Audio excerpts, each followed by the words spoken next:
Beijing defends an inherent territory with sovereign rights and jurisdiction in the area. China adds the Philippines should respect its rights and avoid interfering with the patrol and law enforcement activities of the Chinese Coast Guard. On the other hand, Malacanang reiterates the country has full sovereignty over Scarborough Shoal. Japan has also expressed its support or position in the Scarborough Shoal. It said that any form of coercion or use of force in the region is unacceptable. Back to you, Pia. Tristan Adalo there reporting. As campaign rallies of presidential candidate Vice President Leni Robredo drew record-breaking crowds, her daughters are fully aware of the realities on the ground, a sobering reminder that there's so much work to be done. Our Anjo Alimario joins one of Robredo's daughters in her house-to-house campaign. Po ko ni Leni Robredo, hindi po kami tulog. Pasensya na istorbo namin. At 7 in the morning, Trisha Robredo is already busy moving from one house to another in Barangay Tandang Sora, Quezon City, bringing her mother closer to the people. A few days ago, the second daughter of presidential candidate Vice President Leni Robredo gave supporters a reality check that it's not all sunshine and rainbows. They've been heckled while conducting house-to-house campaign. Siyempre, human din kami. Medyo masakit din sometimes. Pero alam naman natin na hindi sila yung kalaban. So tuloy lang po talaga sa laban. Bigger goal lagi at hand. Based on pre-election surveys, Robredo is still a distant second behind former Senator Bongbong Marcos. That's why Robredo's daughters are doubling efforts to reach as many people as possible. Conversion, Trisha admits, doesn't happen overnight. Rather, it's a process. But they're not alone in this fight. Volunteers from a nearby church joined Trisha. 100 of them have been regularly and patiently visiting communities for more than a month now. Okay lang po. Kahit ako pagod, sige pa rin. Para sa kanya. Kasi pag siyang manalo, lahat po hanggang laylayan, dala, paangat. Kaya kami po walang bayad. Nanay Leonilia says she's already decided. Sana po maging siya. Siya ang si Leni. Just behind her, a Marcos tarp is displayed. Lagay lang sila ng lagay. Tabing po sa ulan, init. Robredo appeals to volunteers not to give up on non-supporters. While it was a hard decision to reach to allow their mom to run again, they're now all in. Pakiramdam po naming magkakapatid parang kasalanan na hindi namin siya ipairam ulit kung alam namin na siya yung pinakarapat-dapat naman mamuno ng ating bayan. Anjo Alimario, CNN Philippines. On to other presidential candidates. The Nacionalista Party is officially endorsing the tandem of Bongbong Marcos and Sara Duterte. Marcos was a member of the Nacionalista before joining the Partido Federal ng Pilipinas.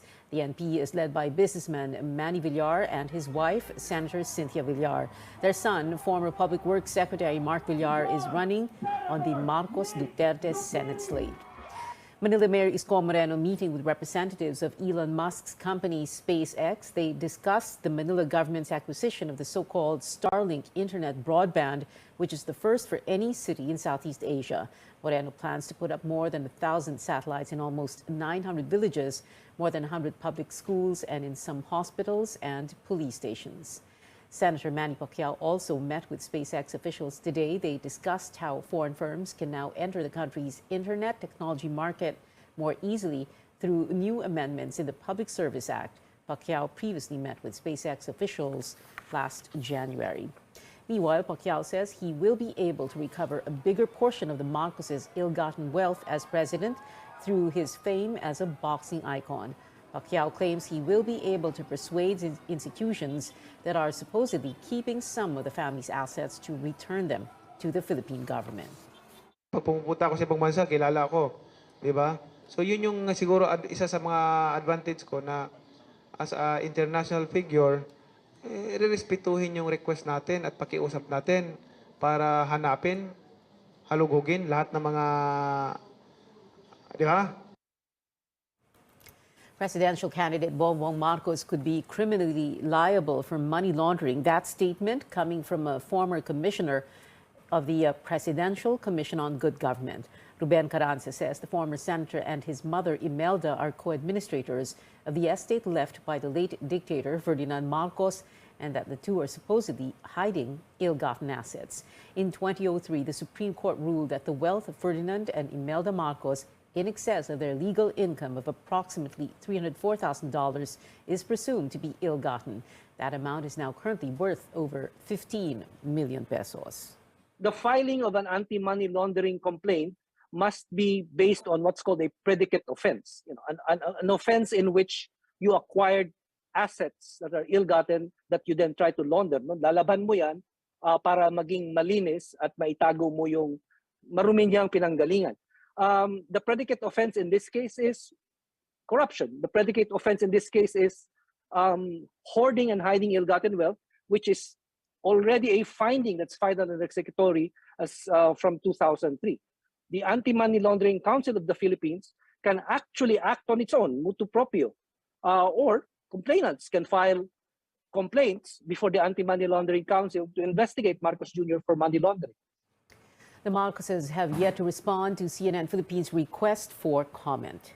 Want to know more about where presidential candidates stand on various issues? Catch the Commission on Elections' second presidential debate, where 9 out of the 10 contenders will answer pressing questions on government accountability, foreign relations, safety, and security. That's this Sunday, April 3rd at 7 in the evening. And don't miss out on our pre-debate special hosted by yours truly at 6:30 in the evening that same night, only here on CNN Philippines.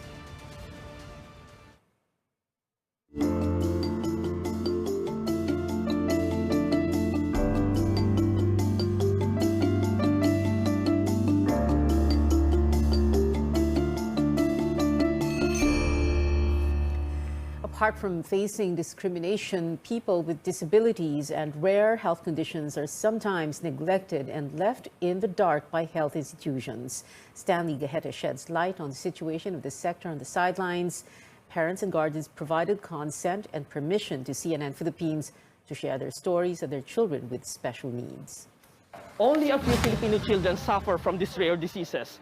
Their situation is made worse not only by expensive medication or treatment, but also by a society that discriminates against them.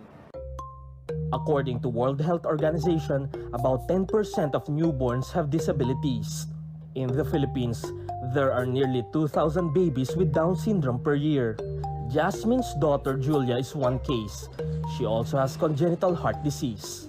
Both side ng family namin, ako at ng husband ko, wala pong Down syndrome. Kaya nangangapa kami kung ano ba yon. Down syndrome is a genetic condition of people born with an extra copy of the 21st chromosome. But Jasmine can't accept that a medical institution can be that tactless about the plight of a PWD. Meron parents, sabi niya sa cardio, nabasa ko lang po, Dok, alam niyo po ba, sabi sa husband ko, hindi daw nila masyadong inaasikaso si Down syndrome dahil hindi daw po kabilang sa mundo. Jasmine looked for organizations, government agencies, and politicians who can extend help for the medical operation of her daughter, costing about 800,000 pesos. Angelita looks after her 13-year-old nephew Vincent, who has a mild cerebral palsy, a disorder that affects movement and muscle tone, including posture caused by immature development of the brain. Yung kabilang part ng katawan niya, left part, talagang weak to the point na hindi niya naihawak. Tapos may mga visible na deformity lalo pag naglalakad yung bata. Vincent is undergoing a lifelong therapy and has enrolled in a special school for skills learning. He is also suffering from bullying. Ang pagbubuli po sa akin ay parang pananakit.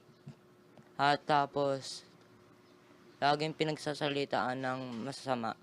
Angelita believes less attention is being given to the likes of her nephew. Pag ganitong sitwasyon, masyadong complex kasi unang-una, pag lumapit ka sa government, pupunta ka sa isang medical institution, ganun. Hindi ganun kadali yung process. Let's say, kukuha ka pa lang ng appointment sa neuropedia o isang specialist. Aabuti ng ilang buwan bago ka mabigyan. What should the next administration do to further address their needs and lessen their burden on medical requirements? When will majority of us fully understand that persons with disabilities should have their place where humanity resides. Stan Ligate, CNN Philippines.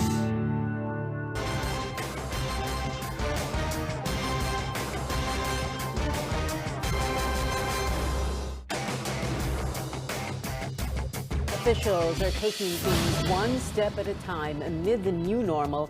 The government continues to ramp up vaccinations in areas with low coverage, particularly the Bangsamoro region. Private schools are appealing for more relaxed rules ahead of their return to physical classes. Stay tuned to CNN Philippines.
Welcome back to CNN Philippines. Prices at the pump again soared by up to nearly 10 pesos today.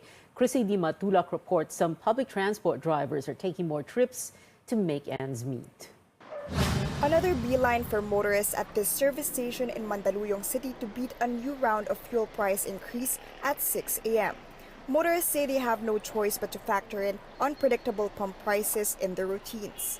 Nangangamba kami dahil siyempre apektado rin naman. Diba? Kahit sino naman siguro, pagdating ng mga nagkataas yung nagpapanik din sila. Siyempre hindi masaya, pero wala tayong magagawa eh.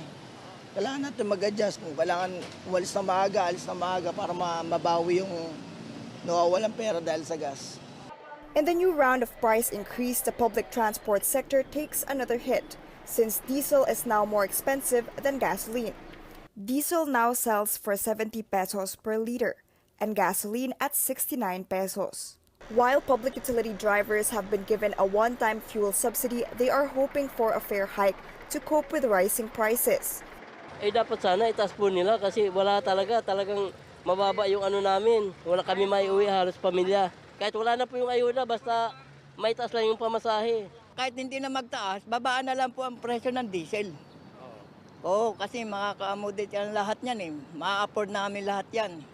Transport regulators recently denied the provisional 1 peso fare hike petition of transport groups. They say there must be a balance between the interests of commuters and the transport sector. Meanwhile, the main petition seeking for a 5 peso increase in the minimum fare is still pending. As a stopgap move to ease commuter concerns, the government carries out this week free rides at MRT3 and EDSA bus carousel. But one transport group says only a few benefit from the free trips.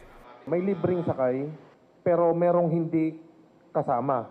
Pero po, ang pag-disburse po ng LTFRB, inaabot po ng buwan bago kami makasingil o bago kami mabayaran. Baon na po kami sa utang sa mga gasolinahan. The government is giving subsidy worth 6,500 pesos each to the more than 300,000 drivers and operators nationwide. Chrissy Di Matulak, CNN Philippines.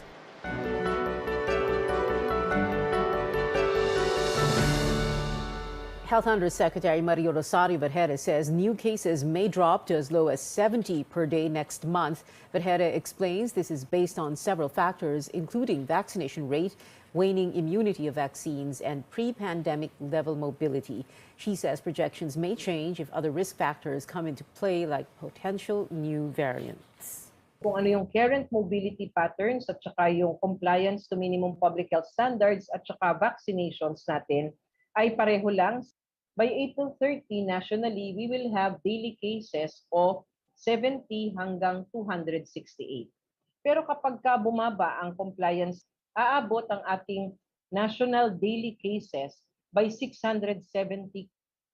The country remains at minimal risk for COVID-19, but the DOH is monitoring the Cordillera region where there was a slight increase in the positivity rate.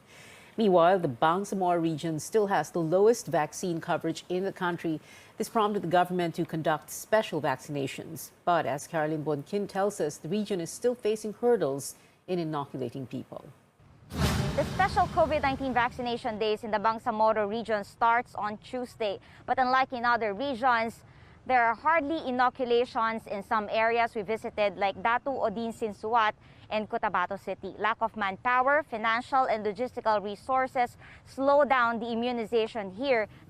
A BARM Health Ministry official says they have no dedicated COVID vaccinators. That's why health workers can only administer vaccines on either this Wednesday or Thursday to give way to other health services. They are actually handling 44 programs of the Department of Health in one person. That is why hindi naman po pwede na isakripisyo po natin yung kanilang other trabaho. Security is also a concern.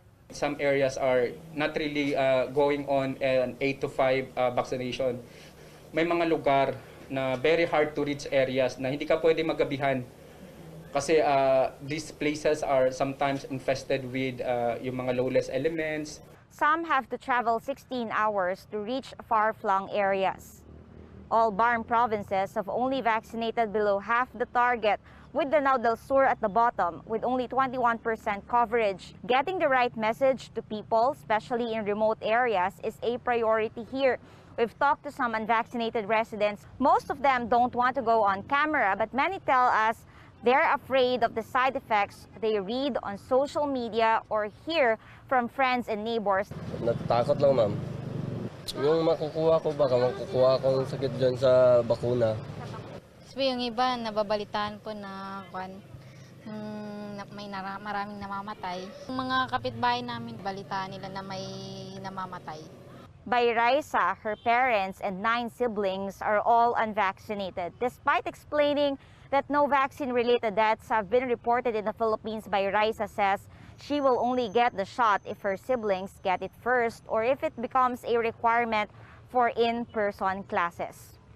Despite these challenges, BARM health officials hope to vaccinate 86,000 people until Thursday. They have the usual vaccination sites and conduct house-to-house visits, but they will focus their resources in areas with the lowest vaccine coverage. Caroline Bonkin, CNN Philippines. The province of Cebu also holding a special vaccination campaign today until March 31st. You're seeing on your screens the 12 priority areas for the rollout. Health workers are going house to house to achieve the target of 40,000 doses. Officials aim to focus on senior citizens in Cebu, which has the lowest vaccine coverage for that group at almost 40%. With vaccinations and the downgrade of alert levels, limited in-person classes are back. But for some private schools, shifting from virtual to physical is a challenge because of requirements set amid the pandemic. AC Nichols has that story. 6th grader Zabril Pan goes to a private school in Mandaluyong City.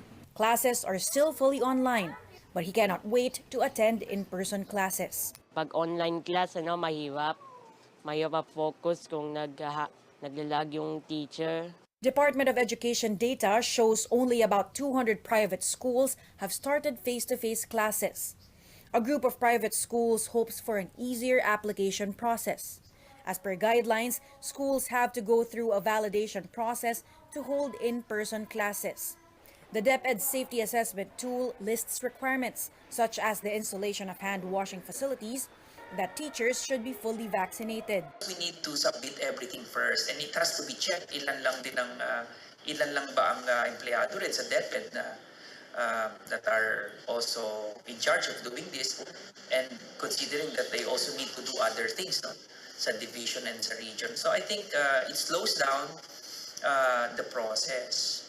Most private schools will not hold in-person classes until next school year, according to the Coordinating Council of Private Educational Associations of the Philippines, or COCOPEA. Some issues need to be discussed with parents. Yung mga parents ng ibang bata, syempre, tinatanong din yun, lahat ba ng papasok ay vaccinated? Kasi kung hindi, they wouldn't also volunteer. And at the same time, what do we do with those unvaccinated? Do we require them to just submit a negative RT-PCR or antigen, and at whose cost, no? Education officials are now finalizing new guidelines for the expanded implementation of face-to-face classes to align with the current situation. The safety assessment tool will be made easier for schools to comply. Economic managers, meantime, are pushing to fully resume in-person classes, saying it would be a huge help in boosting the economy. Parents have mixed reactions about this. Some, like Zoila Pablo, are in favor. Sabi ko nga, online na nga lang, hindi pa kayo pumapasok. Sabi nila, mama, ayaw namin ng ganyan kasi hindi kami natututo. Puro parang pandaraya lang ba? Kasi pwede daw silang magtanong sa magulang. Minsan ako gumagawa. While others are not comfortable sending their kids back to the classrooms just yet. Hindi pa rin sure. Baka mamaya biglang mag-increase na naman yung COVID sa bansa. Simply put, the DepEd believes blended learning is the future of education. AC Nichols, CNN Philippines.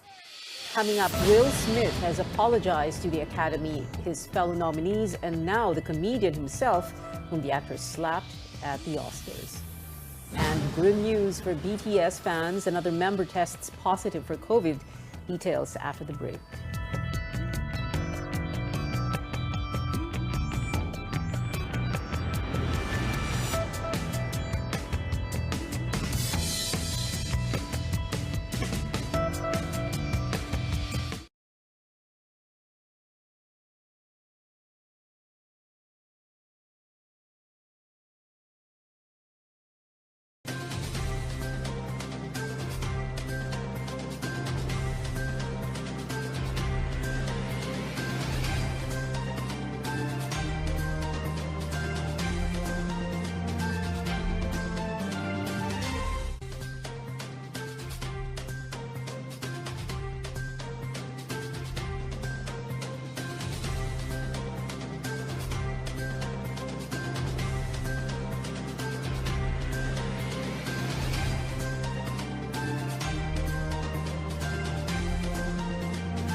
Welcome back. Actor Will Smith apologizes to Chris Rock after yesterday's shocking slap on the Oscar stage. In an online post, Will says the joke about his wife, Jada's medical condition, her alopecia, caused him to react emotionally, but that his actions were not indicative, he said, of the man he wants to be.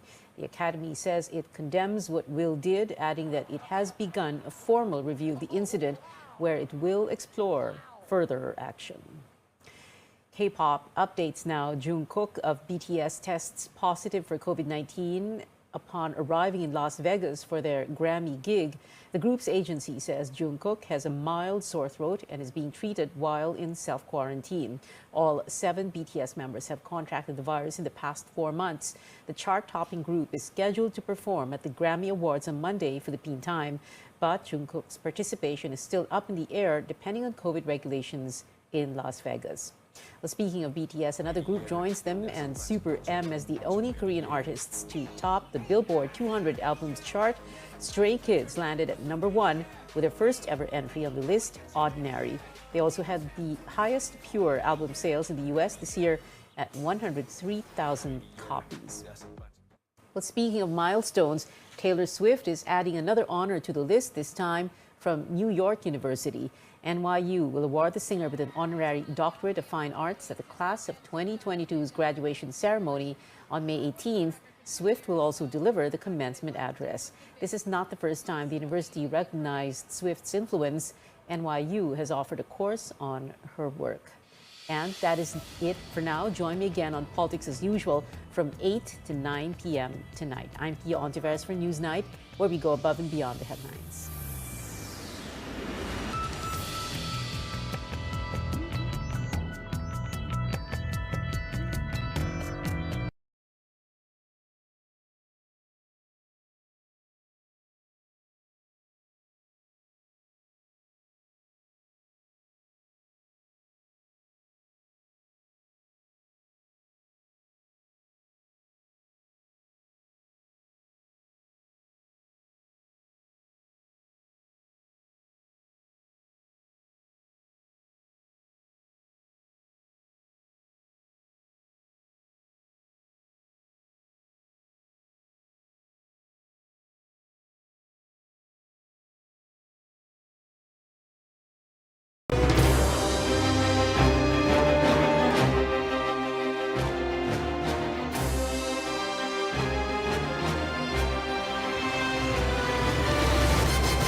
He was a human rights lawyer, then went on to become the spokesperson of President Rodrigo Duterte, and now a senatorial candidate under the slate of Bongbong Marcos, the son of the late dictator.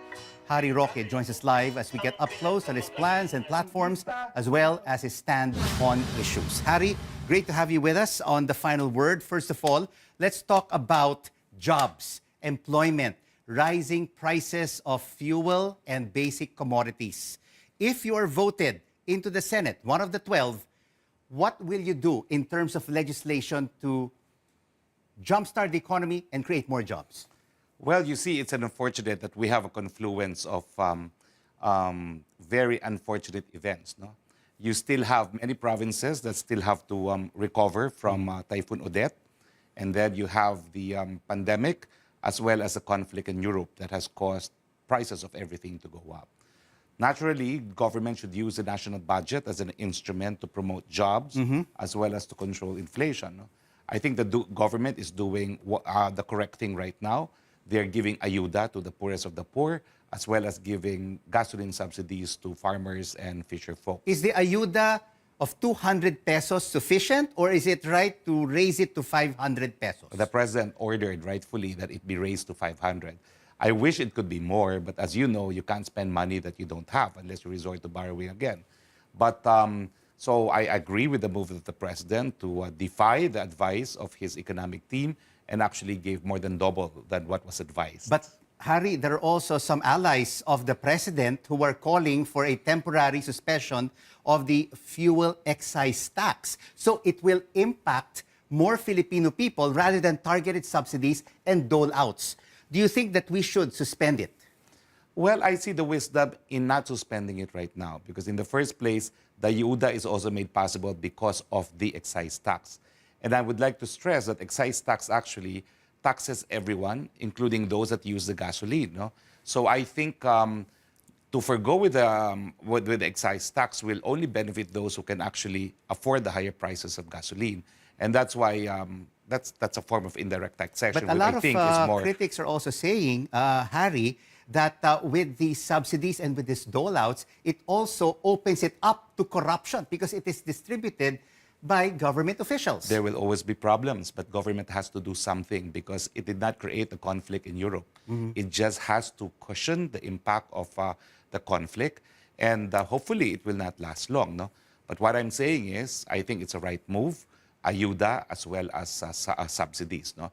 Long term, perhaps we should look at the excise tax, but as of now, what I'm saying is, for the immediate future, perhaps we would need the extra revenues generated by the excise tax precisely because we have to provide subsidies as well as ayuda. But they say that the ayudas and these dolaws, these subsidies, are not enough sa araw-araw na pangangailangan ng ating mga kababayan. So now, there is a clamor to raise the minimum wage to 750 pesos per day. Even Senate President Tito Soto said it should be 1,000 per day. Alam mo, talagang hindi enough.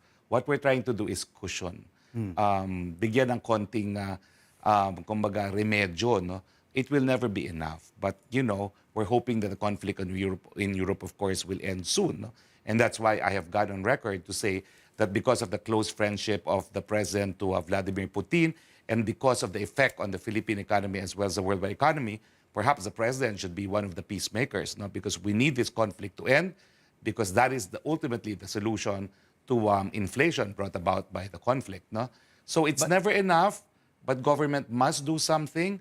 I think as of now, the status quo as far as the regional wage boards should be allowed to work, because legislated minimum wage at a time when we are still recovering from the pandemic and facing inflation because of the conflict in Europe may just lead to increased unemployment.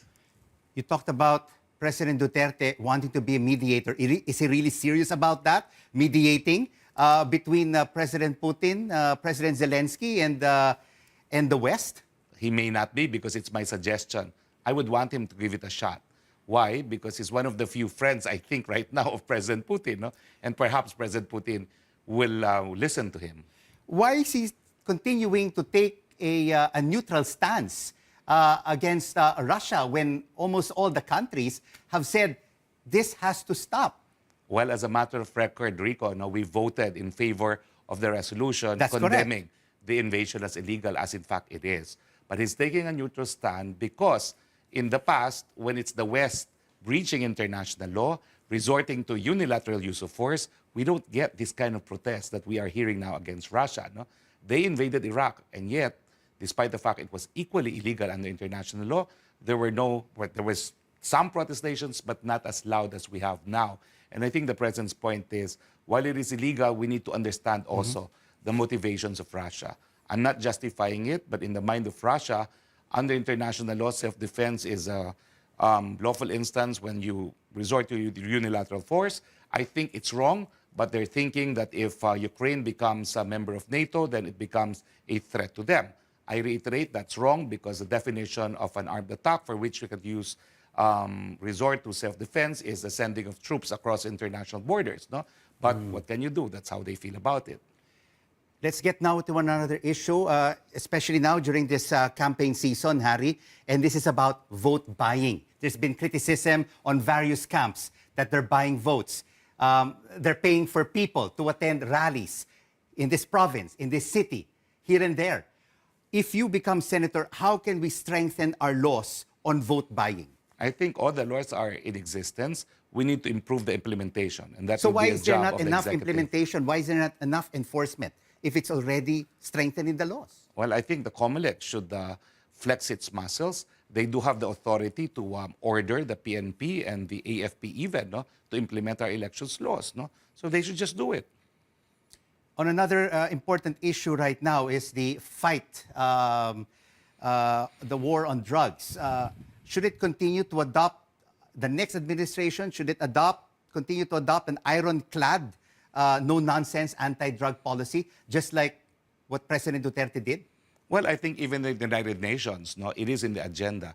We should have an unrelentless effort to curb trade in illegal drugs. There can be no substitute.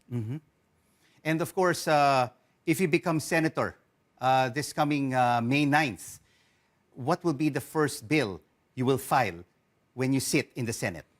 I would say it would first be the what I promised, the provinces ravaged by Typhoon Odette, no, which is a supplemental budget bill, because I know that the provision of the 2022 budget is not sufficient, not just even for purposes of rebuilding homes, more importantly, reviving livelihoods.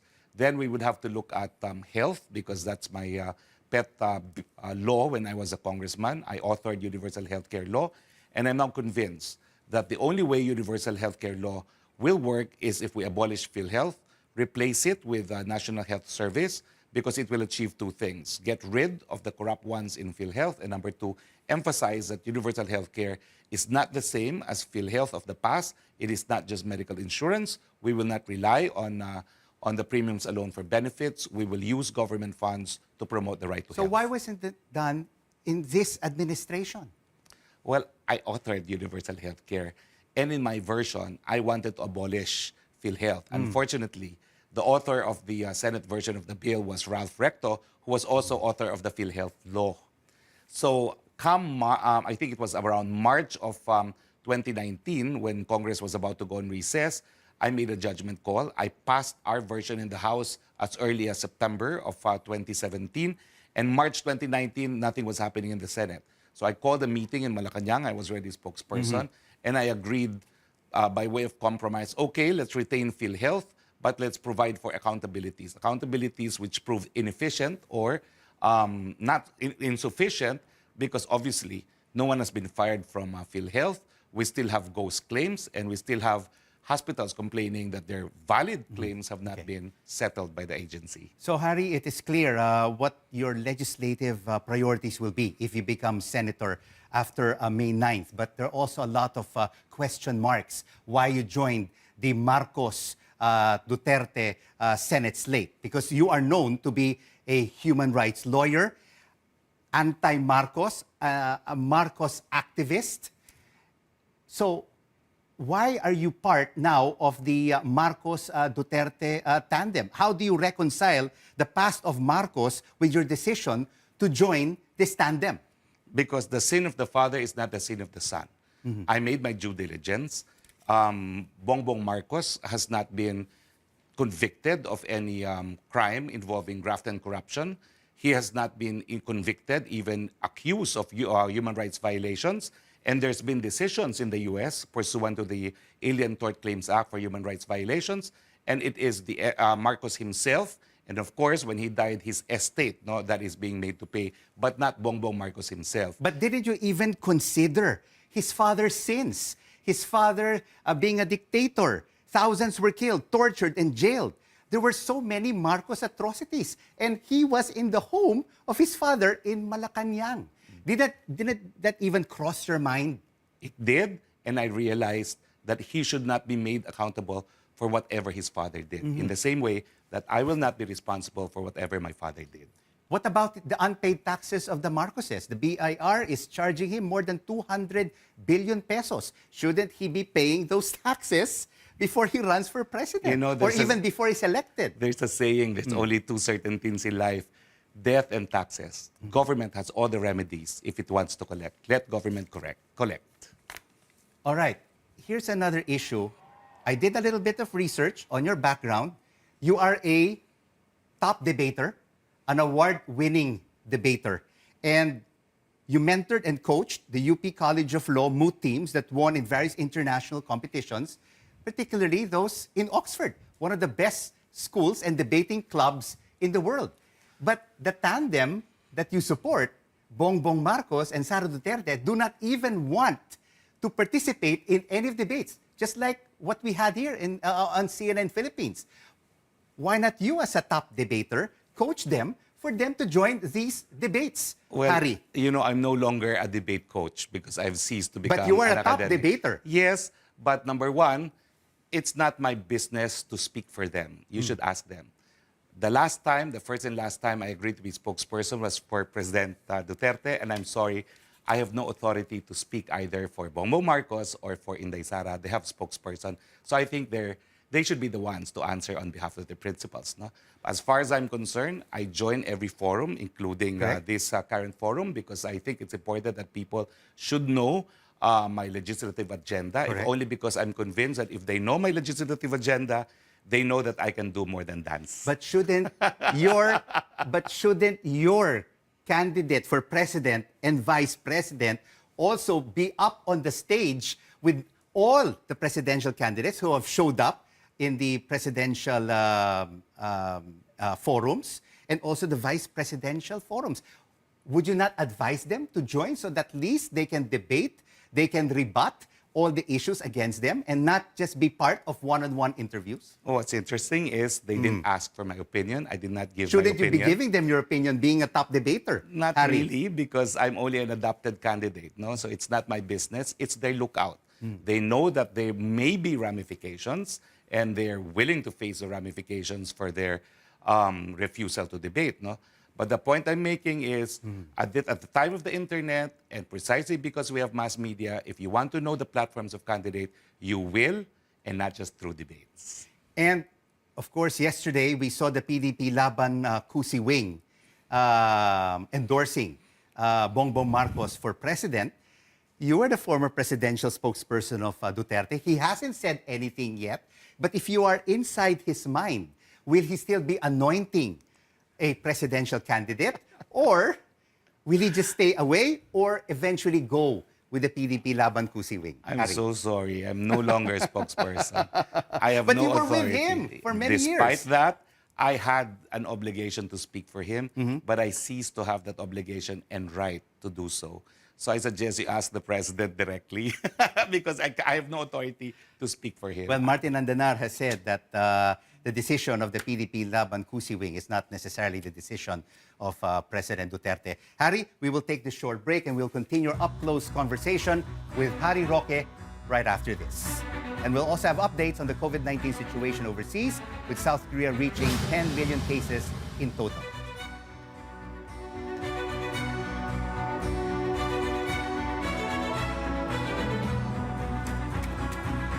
And as we go on a quick break, we give you an update on the ongoing cleanup of the Pasig and Tulyahan rivers.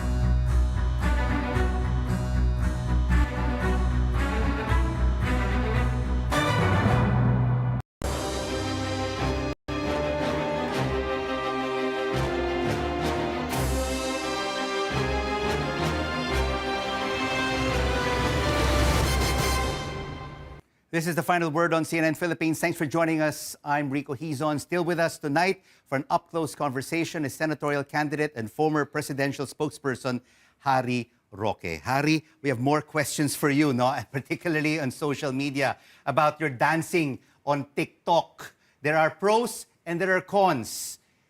Do you really have to dance to be able to impart your legislative agenda to the Filipino people?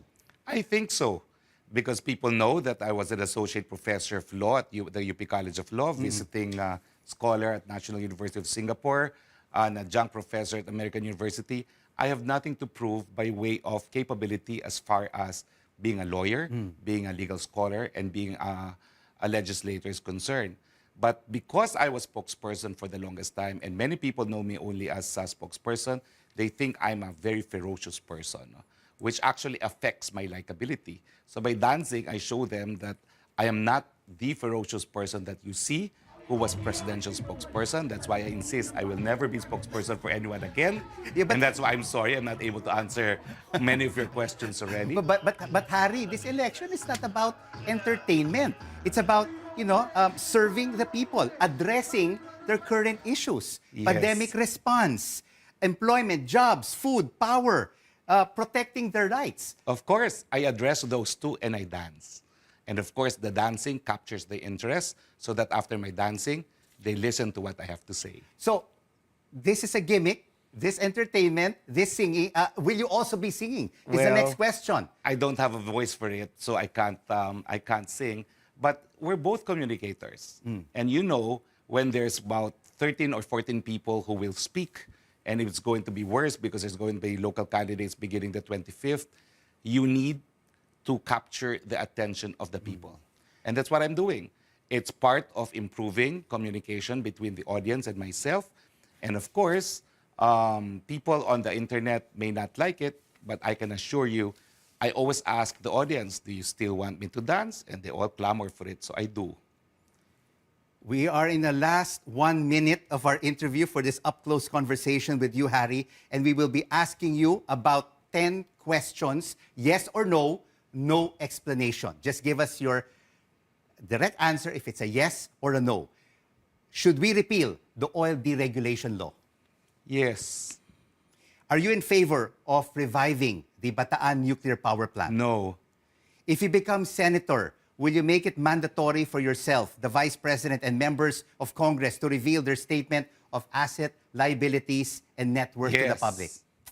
Will you allow the International Criminal Court to investigate President Duterte? No. Do you favor the reimposition of the death penalty for drug-related crimes? No. Do you favor resuming peace talks with the communist rebels? No. Will you allow joint exploration of the West Philippine Sea? Yes. Should the country be more aggressive in protecting its maritime interests in the West Philippine Sea? No. And finally, Harry, your final word on why our kababayans should vote for you this coming May 9th as one of the 12 senators of the Republic. Being a senator means writing laws, drafting policies. I think I have proven myself not just as a lawyer, but also as a professor of law, as a student of law, as well as someone who has used the law to accord justice to victims of injustice. I've also proven myself as a lawmaker.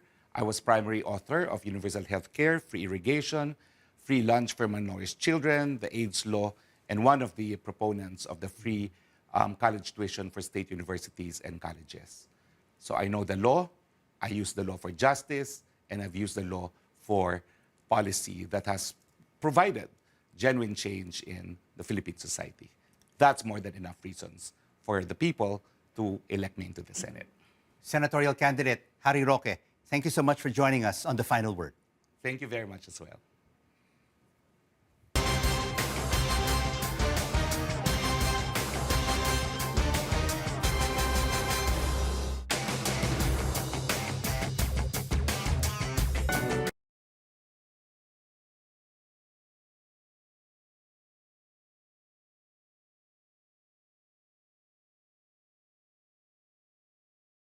Six p.m. We now go above and beyond the headlines. Followed by Med Talk Health Talk. We'll talk about how to keep ourselves healthy during the pandemic. Politics as usual.